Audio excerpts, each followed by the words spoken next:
On the 14th of October, you can show your support for wildlife conservation by dressing up as your favorite animal and donating to the World Wildlife Fund.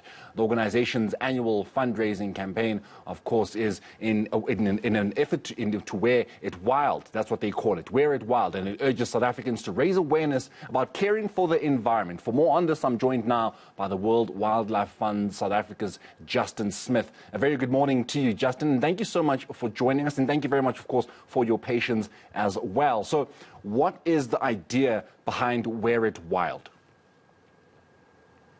Thanks very much, Verena. I think we really want to try and raise more awareness around the incredible biodiversity, wildlife and natural resources we have, specifically in South Africa. And we're trying to do it in quite a fun way, I guess, because so many of the environmental issues we talk about, like climate change and biodiversity loss, are quite scary and quite intimidating. So if we can find different ways for people to connect and start thinking about these issues, we hope that'll create more awareness and more support for it. Because basically in the last 50 years, we've lost almost 2/3 of biodiversity across the world. And those natural resources like water and food and energy that we depend on are so critical in our lives. The wildlife and the incredible natural spaces in South Africa are really critical for us to keep boosting our tourism economy and getting people to come and enjoy time in South Africa as well. So this is just a fun way of trying to get companies, schools, and just families to do a little bit of thinking and a little bit of awareness creation around our wildlife resources, and hopefully at the same time support our work and enable us to continue to try and secure those natural resources and our wildlife into the future. Justin, we're following the president doing his campaigning in KwaZulu-Natal. He is Gwamakuta at the moment in Durban. The community, you wouldn't necessarily say is more focused on wildlife. The community wants basic service delivery. They want to make sure that their roads are tarred and not gravel road. They want to make sure that they get electricity, especially now that we're in the middle of load shedding this week. You want people are asking for running water. People are asking for proper schools, and that people are asking for pit latrines to be taken away. So how then do you get South Africans who are asking for those kinds of things, basic things, to then also consider wildlife and the dangers that our wildlife is facing?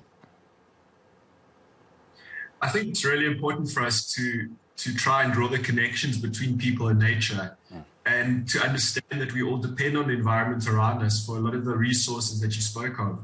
So, increasingly we're looking at nature to provide us with energy through solar, through wind, through other channels. We need our water resources to be clean and to be secure if we are going to develop and make sure that people have adequate sanitation and access to water as well. So there's this incredibly strong link between nature and our communities and how we depend on each other.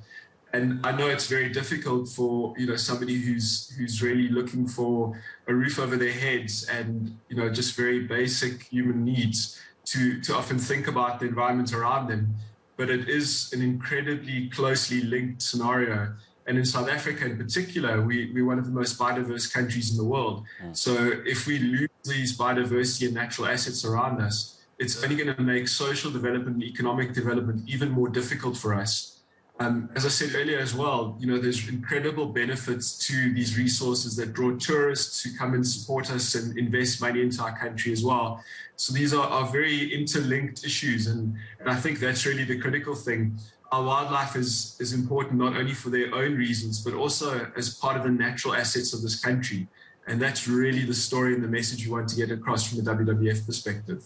Justin, you've got first world countries that are struggling with climate change, are struggling with conservation, and I perhaps use the word struggling, whereas maybe I should say they don't actually really care as much as they claim to when they're addressing the rest of the world, because you look at the, greenhouse emissions and such things, that the first world nations are essentially at the forefront of killing the world. Is it bad in South Africa from a South African point of view? Are we as big contributors, to wildlife endangerment as the first world nations are? We're a really interesting case because I think the 14th largest greenhouse gas emitter in the world, and we're certainly not the 14th largest economy in the world.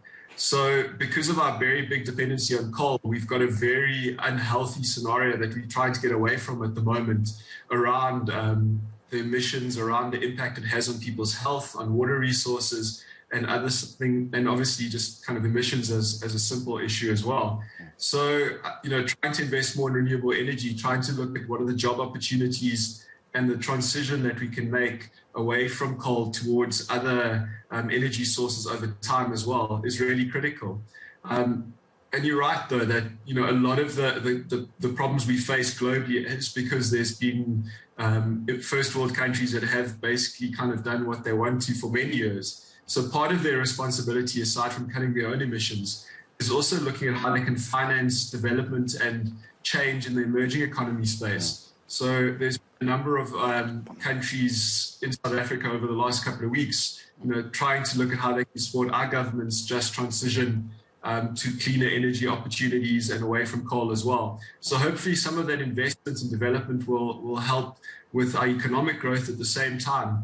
We know the renewable energy sector has been one of the biggest foreign direct investment opportunities in South Africa over the last 10 years. So again, there's that combination of us taking responsibility and also making sure that all countries, and particularly developed economies, do their fair share to support us as an emerging economy.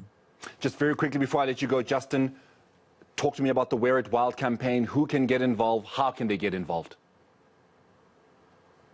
We really want schools, businesses, whether in person or people working at home and engaging virtually, to participate. So on our website, wwf.org.za, there's lots of information around various resources, whether you're a school or a company that you can kind of download and utilize. At a very basic level, we want people to kind of wear an animal-inspired outfit or make an animal-inspired mask, something to just commemorate biodiversity and wildlife and how critical it is in our lives. So at the same time, we're just asking for a small donation of 10 Rand to help our work around environmental and community development in South Africa. Justin, thank you very much for joining us here on Newslink on ENCA this morning. That is Justin Smith, of course, from the World Wildlife Fund, who is asking that on the 14th of October, you wear it wild. Wear any kind of, the favorite animal that you would like to be dressed as. And, of course, if you can, just give that donation. That is going to be, of course, on the 14th of October.